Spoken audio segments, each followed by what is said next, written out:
Hey, hello there guys, Proxens here, and welcome back to another episode of the Pokemon Ultra Sun and Ultra Moon series on the channel. So in the previous episode, we came down here, and now we need to go over to the marker on the map. So let's do that by walking over this way, and seeing what's going on over here. Go Nebby, use Splash. Does Nebby have Splash? I don't know. I was just acting like I was Alex. Interesting. So, let's see here. You always seem to end up getting hurt, Nebby. Seeing that pained me just as much as if I was the one being hurt. But if I could become as strong as Hao and Alex are, then maybe things would be different. Looks like Nebby has noticed us, but I guess she's right. Oh! Hello, how's it going? Oh, Alex, hello. I feel like it's been a while since we last met. There's a laboratory here, and it studies dimensions, did you know? And the professor is waiting to meet you. So, how were your trials? It must be quite trying to do 3 in a row. It was no problem, I guess. I mean, they were fun to go through, so that's an added benefit. Except for the one in Wheeler Volcano Park, because we lost the first time, but it's okay. Goodness, really? It wasn't any trouble for you to tackle all 3 of Akala Island's trials? I suppose that explains it. The reason you look so content and understood by Dartrix there, I mean. Interesting. So, let's go inside this laboratory that's right in front of us that we sort of kind of need to go into. And let's see what's going on. So, I guess we have to take the elevator up, let's call it, and now let's go up to the laboratory floor, which is the 3rd floor, and let's see what's going on. Here we go, and hello there everyone. Hey there, honey. What? Oh, hi. This here's Professor Bernette. She runs the Dimensional Research Lab, yeah, and she's also my wife. Oh, that makes more sense now. You're Alex, right? Lily told me about you. She said you were the reliable sort. 3 months ago, I found Lily lying on a beach. Cosmog in her bag, also unconscious. No Hao today. Hao, he's out doing his own thing. But he'll be the real deal someday. He could even become a kahuna, just like old Hala before him. You really think so? Whoa! Well, yeah, I really do. Good to see you again, Hao. It's been a while since I last saw you. Anyhow, I brought Alex here because I wanted you to tell him about some of the mysterious phenomena here in Alola. I'd be happy to. The mysteries of Alola, huh? Then you've gotta mean the Ultra Wormhole. It's extremely rare, but sometimes a hole opens in the sky over Alola. It appears that this rift leads to a different and unknown dimension. The reason that people think there may be a mysterious dimension is because of the legends of fearsome Pokémon appearing from the Ultra Wormhole. Interesting. It's very weak as proof, but I can't ignore it. There is also plenty of evidence already in the Pokédex for the existence of different dimensions, right? Fearsome Pokémon. Even normal wild Pokémon sometimes attack people, right? But the Pokémon that appeared from the Ultra Wormhole went way beyond that. They were called Ultra Beasts, and they were feared. If the stories are to be believed, the guardian deities of the islands fought desperately against them. But like I said, it's all legends and folktales. It's hard to know how much is true. But I would be very happy if I could somehow unravel the mysteries of the Ultra Wormhole by studying the dimensional disturbances. We've recorded several known relationships between Pokemon and different dimensions in books. You can find them on bookshelves in this lab. Okay, that's cool. I guess let's go and read some of those books. And it appears that one of those books is right over here. Also, there's a totem sticker, which is cool. So, can we read any of these books? Is that possible? it would certainly be cool. Oh, let's see here. Bronzong. It brought rains by opening portals to another world. It was revered as a bringer of plentiful harvests. Palkia. Its total control over the boundaries of space enables it to transport itself to faraway places or even other dimensions. Giratina. This Pokemon is said to live in a world on the reverse side of ours, where common knowledge is distorted and strange. Interesting. Is there another book over here? Or are we just going to be able to talk to Slowpoke? And there's just more writings about that. Okay. So, we've recorded several known relationships. Oh, that's about the books. Okay. Do we have to talk to Lily? I guess so. You want to know what happened 3 months ago? Well, I'd wanted to learn more about Nebby. About Cosmog, so I decided to come speak to Professor Bernette. But I got lost along the way and ended up wandering about until I collapsed on the shore. She listened to my story, staying up all night to hear it all, and then she even got her husband, Professor Kukui, to lend me his loft to stay in, and she told him to help me investigate Nebby's origins too. Professor Bernette has been so kind, and she's still helping me try to find a way to get Nebby back to its own home. Interesting. She's been like a real mother to me. Okay. So I guess now we have to go and talk to Professor Kukui, so are we leaving now? How about that, Alex? If Ultra Beasts are really out there, I wonder what kind of moves they can use. You've finished all 3 of Akala's trials, and now comes the big match against Olivia, the Island Kahuna. It's the biggest and baddest trial of them all here on Akala, the Grand Trial. Good luck! Olivia's house is past Diglettz Tunnel. It's in Koni City. I still have some things I want to talk to Professor Bernette about, and I guess she's staying here. Also, I just want to mention this. I'm probably going to mess up the name Professor Bernette, because I'm most likely going to forget it at some point and say it a different way. Anyways, how's here, so how's it going? Being able to go to more places really makes it feel like you're growing along with your partner Pokemon, huh? It's pretty great. I guess so. And I guess we have to take the elevator back down, and then we can take the Diglettz Tunnel over to Koni City, and we can see what's going on over there, other than the, Grand Trial. Also, it appears that something's going on. What? Okay. Well, that's very opportune timing, I guess. Hey, Alex. So, you've made it through all 3 captain's trials, yeah? Then you should go meet Kahuna Olivia. She lives in the town past the Diglettz Tunnel. Diglettz Tunnel is, let's see, from here it's kinda near the Pokemon Center. It's easy to walk right past it though, so keep your eyes peeled. Now it's Malasada time for me.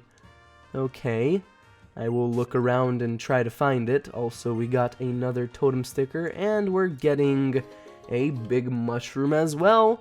Cool. So, Diglettz Tunnel, what a lucky bunch. I want to have a place named after me too. The Roto Tunnel? The Roto Tunnel. That would be interesting. And now we have to walk over to the Pokemon Center, but first I want to get this Totem Sticker that is on this satellite thing, or rather, the satellite dish. So, where is that Diglettz Tunnel? The Pokemon Center's right here, and it's right past the Pokemon Center, so it's over here. I probably should have looked at the map, but I didn't. And it's okay, because we found it anyways. Also, are our Pokemon healed up? Yes, they are. So that's good to see. And now, let's run through the tunnel. And our first encounter in this tunnel is a Diglett.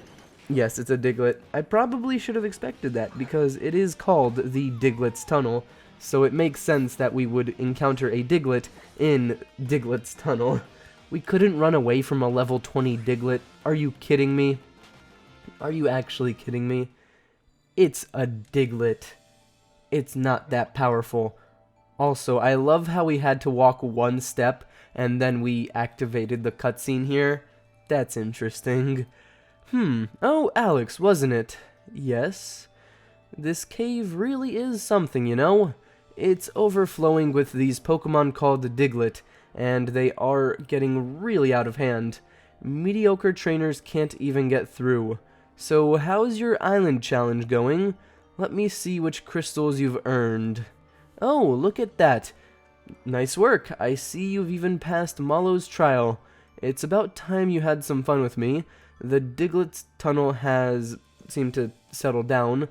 If you are as strong as you appear, you should be able to make it through this cave. At the other end of it, you'll find Koni City.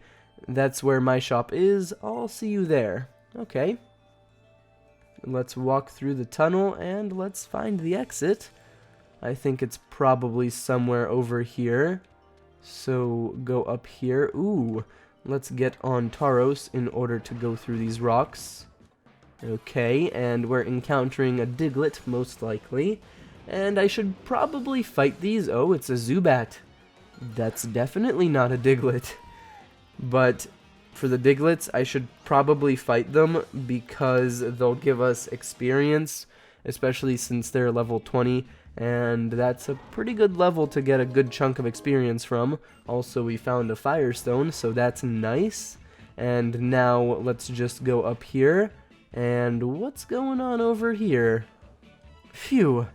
With Olivia in charge, we've finally managed to make some headway against those Diglett. Oh, Alola. We're members of the Aether Foundation. We work to support Pokemon conservation. It seems like Team Skull was responsible for the Diglett in this cave getting so riled up and bringing them all up to the surface. Oh, Team Skull is this group of troublemakers, you see. They seem to delight in interfering with trainers and their Pokemon. Diglett normally live in elaborate systems of underground tunnels that take years to dig out. We're here to ensure that they return to their tunnels and let people pass through here, without having to fight so many Pokemon. Some of the Diglett are still stuck on or near the surface though, so be careful. Thanks.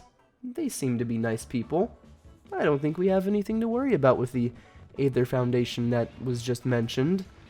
Because they seem to be nice, and if they're nice, then most of them should be nice, right? Haha. I guess we'll have to wait and see. Of course we encounter a Pokemon the moment we get off of Tauros. And it's a Diglett, right? No, it's a Zubat.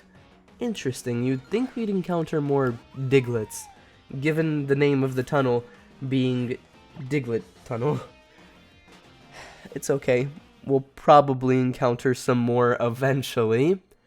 And now I guess we just need to go through here. Ooh, that might be a Diglett, so I'm just going to avoid it.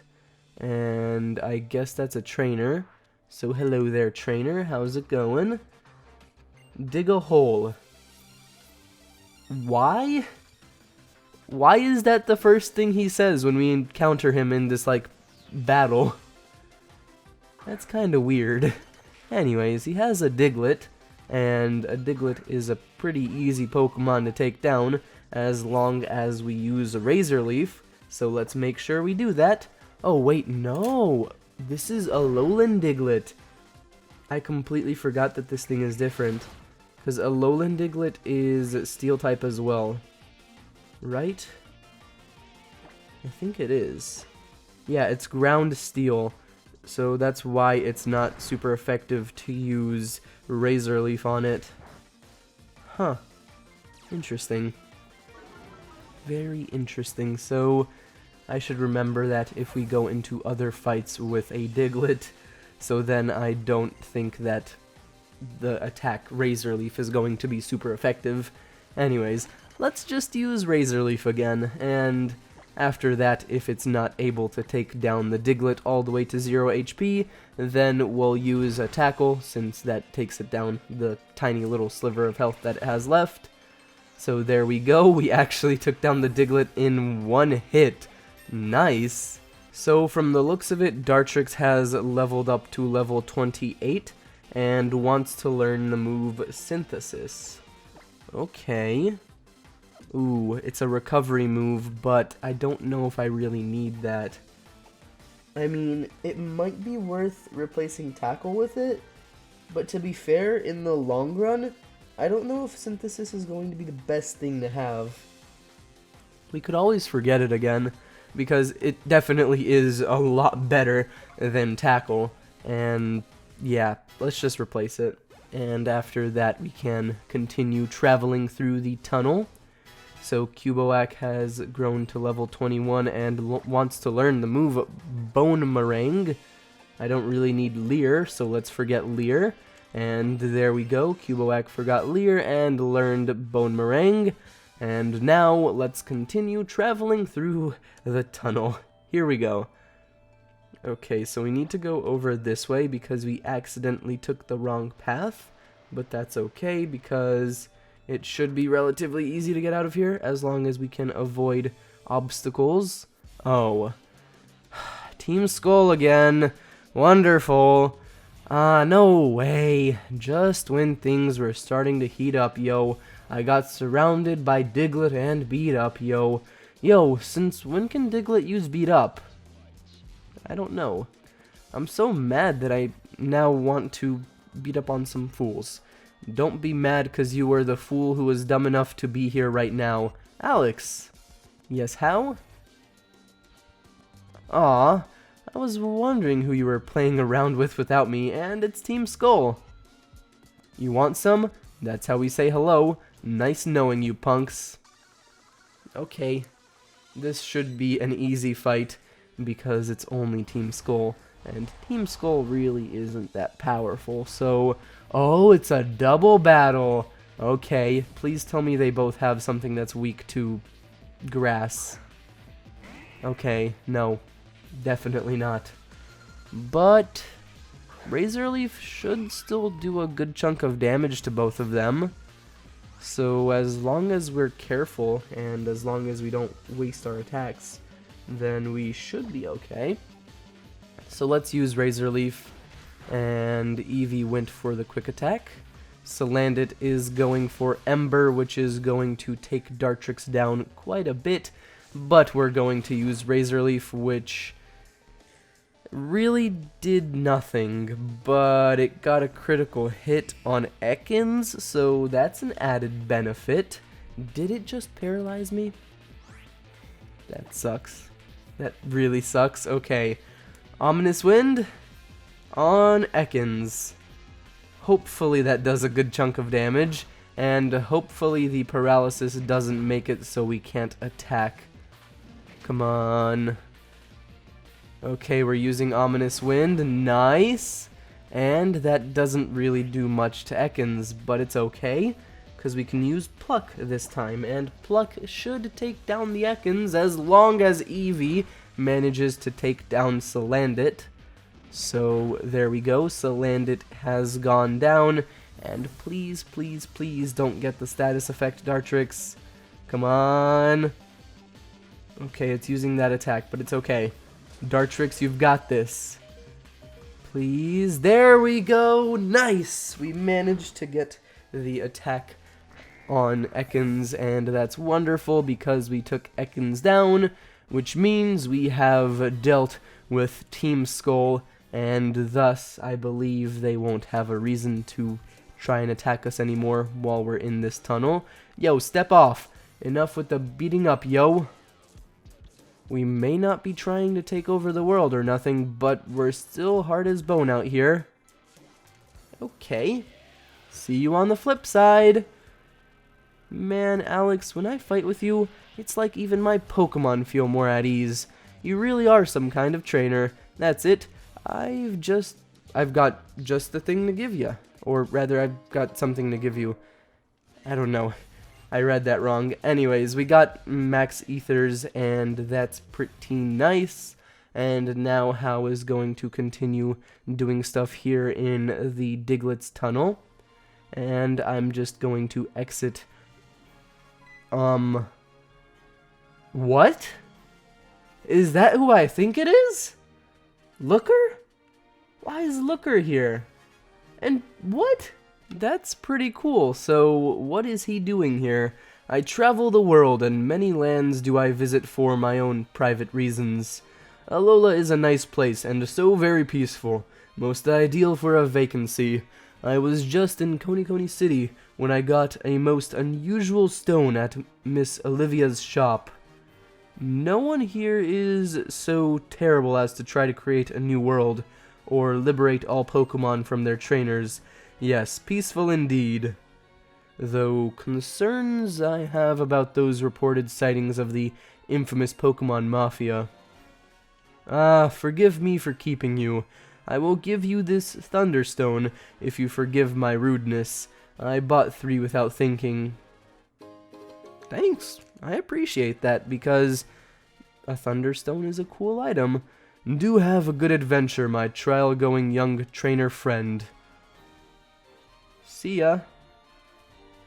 Well, that was an eventful encounter. I'm just going to walk by. I love how you can just easily walk by this person. It's actually kind of cool. And if you're just standing right here... Oh, whoops. I was going to try and just stand there without him noticing us, but it didn't happen. It's okay, though. So, let's see here. We're challenged by the police officer. And he's sending out Herdier. Okay. Not a bad Pokemon. And I really wish I had a fighting type move right now, because that would make winning this fight so much easier. But sadly, I do not have a fighting type move. It's okay though, because we can use Pluck and we can easily win this fight. Never mind, Pluck did not do as much damage as I was expecting it to do. That is bad. That is very bad. So let's go with Razor Leaf, and let's see if that does more damage. Okay, it did more damage, but that's sort of because we got a critical hit. So, yeah, let's try again. We're going to use Razor Leaf again, because that should take down the Herdier. And it didn't! Wonderful! Okay, this is a problem. Oh, it took itself down. That's not a problem anymore, because we don't really have to worry about taking it down now that it has done it on its own. That's pretty cool. So, let's just go over this way, and it looks like we're now entering Koni City. So, here it is, in all its glory. The city where the Kahuna resides. It's pretty nice. Wow. There's a lot to see here, and I guess we're going to have to explore all of this stuff here, since it is important to do so. But for now, I'm going to end off this episode here, so thank you all so much for watching. I really hope you enjoyed. If you did enjoy, don't forget to leave a like on the video and subscribe to the channel if you aren't already. And, well, as always, I'll see you all in the next episode of the Pokemon Ultra Sun and Ultra Moon series on the channel. Bye, everybody.